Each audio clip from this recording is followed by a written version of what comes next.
नमस्कार शेतकरी बांधवांनो, आजच्या व्हिडिओमध्ये आपण 13 जून 2026 पर्यंतच्या महाराष्ट्र पीक विमा योजनेबाबतच्या सर्वात महत्त्वाच्या आणि ज्या काही ताज्या अपडेट्स आहेत त्या जाणून घेणार आहोत. अवकाळी पाऊस असेल, गारपीट असेल आणि वादळी वाऱ्यांमुळे राज्यातील अनेक जिल्ह्यांमध्ये पिकांचे मोठे नुकसान झालेले आहे आणि याच पार्श्वभूमीवर सरकारने आता पीक विमा पंचनामे आणि नुकसान भरपाईबाबत काही महत्त्वाचे निर्णय घेतलेले आहेत. म्हणून हा व्हिडिओ तुम्ही शेवटपर्यंत नक्की पहा.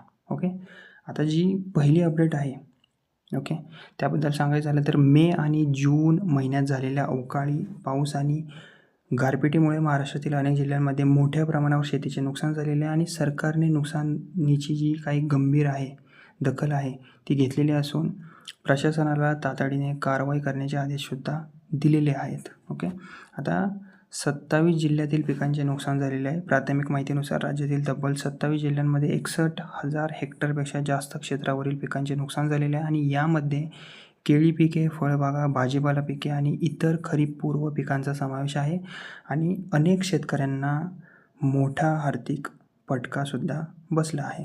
ओके, आता पंचनामे याबद्दल सांगायचं झालं तर पंचनामे तातडीने पूर्ण करण्याचे आदेश दिलेले आहेत. राज्य सरकारने कृषी विभाग आणि जिल्हा प्रशासनाला स्पष्ट निर्देश दिले आहेत की नुकसानग्रस्त शेतकऱ्यांचे पंचनामे लवकरात लवकर पूर्ण करण्यास त्यांनी सांगितलेले आहे. ओके, राज्य सरकारने सर्व प्रलंबित पंचनामे निश्चित कालावधीत पूर्ण करण्यावर आता जास्त भर दिलेला आहे आणि यामुळे नुकसान भरपाई असेल आणि विमा दावे असेल हे जलद मंजूर होण्याची शक्यतासुद्धा आहे. ओके, आता विमा कंपन्यांनी सुद्धा निर्देश दिलेले आहेत. ओके, आता शेतकरी मित्रांनो, सरकारने पीक विमा कंपन्यांनाही कडक सूचना दिलेल्या आहेत की नुकसानग्रस्त शेतकऱ्यांचे दावे वेळेत निकाली काढावेत आणि अनावश्यक विलंब टाळावा असे सांगण्यासुद्धा आलेले आहे. ओके, यामुळे विमा प्रक्रिया अधिक वेगाने होणार असल्याची अपेक्षा आहे. ओके, तसेच नाकारलेल्या विमा दाव्यांबाबत एक मोठा निर्णय झालेला आहे. ओके, याबद्दल सांगायचं झालं तर चंद्रपूर आणि यवतमाळ जिल्ह्यातील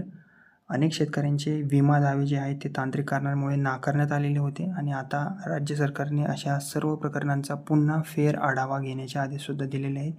यामुळे अनेक शेतकऱ्यांना विमा भरपाई मिळण्याची आता आशा निर्माण झालेली आहे. ओके, तसेच आता मान्सूनबाबत सरकारचा एक इशारा म्हणता येईल किंवा सल्ला म्हणता येईल. ओके, काही भागांमध्ये अद्याप समाधानकारक पाऊस झालेला नाही आहे, त्यामुळे सरकारने शेतकऱ्यांना घाईघाईने पेरणी करू नये असा सल्लासुद्धा दिलेला आहे. पावसाची परिस्थिती लक्षात घेऊनच पुढील निर्णय घ्यावेत असे आवाहनसुद्धा करण्यात आलेले आहे. ओके, आता पीक विमा स्टेटस आता ऑनलाईन झालेला आहे. ओके, याबद्दल सांगायचं झालं तर शेतकरी आता आपल्या पीक विमा अर्जाची आणि दाव्याची स्थिती ऑनलाईन तपासू शकतात. यासाठी PMFBY पोर्टल, कृषी रक्षक हेल्पलाईन यांचा वापर करता येणार आहे. यामुळे शेतकऱ्यांना कार्यालयात फेरा मारण्याची गरज कमी होणार आहे. ओके, तसेच आता शेतकऱ्यांनी काय करावे, ओके, हे सुद्धा सांगतो. जर तुमच्या पिकांचे नुकसान झाले असेल तर तात्काळ कृषी सहाय्यक किंवा तलाठी यांच्याशी तुम्ही संपर्क साधा.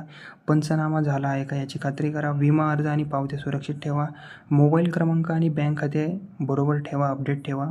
ओके, विमा स्टेटस नियमित तुम्ही तपासत राहा. ओके, तसेच आता आपल्या आजच्या या अपडेटमधील जे महत्त्वाचे मुद्दे आहेत यावर आपण परत एकदा येऊया. ओके, आता 27 जिल्ह्यांमध्ये 61,000 हेक्टरपेक्षा जास्त पिकांचे नुकसान झालेले आहे. अवकाळी पाऊस आणि गारपिटामुळे मोठा फटका बसलेला आहे शेतकरी मंडळींना. पंचनामे तातडीने पूर्ण करण्याचे आदेशसुद्धा दिलेले आहेत. विमा कंपन्यांना दावे जलद निकाली काढण्याच्या सूचनासुद्धा दिलेल्या आहेत. चंद्रपूर आणि यवतमाळमधील नाकारलेल्या दाव्यांचा आता फेर आढावा परत होणार आहे. ओके, पेरणीबाबत सरकारचा सावधगिरीचा सल्ला दिलेला आहे शेतकरी मंडळींना. पीक विमा स्टेटस आता ऑनलाईन तपासण्याची सुविधा दिलेली आहे. शेतकऱ्यांना मदत आणि भरपाई प्रक्रियेला आता गती मिळणार आहे. ओके, तर शेतकरी बांधवांनो, पीक विमा आणि नुकसान भरपाईबाबतची ही माहिती प्रत्येक शेतकऱ्यांपर्यंत पोहोचणे आवश्यक आहे. म्हणून हा व्हिडिओ जास्तीत जास्त शेतकरी मित्रांना शेअर करा, बंधूंना शेअर करा. व्हिडिओ आवडला असेल तर व्हिडिओला लाईक करा, शेअर करा आणि माझे बडी नावाचं चॅनल आहे त्याला सबस्क्राईब करायला विसरू नका.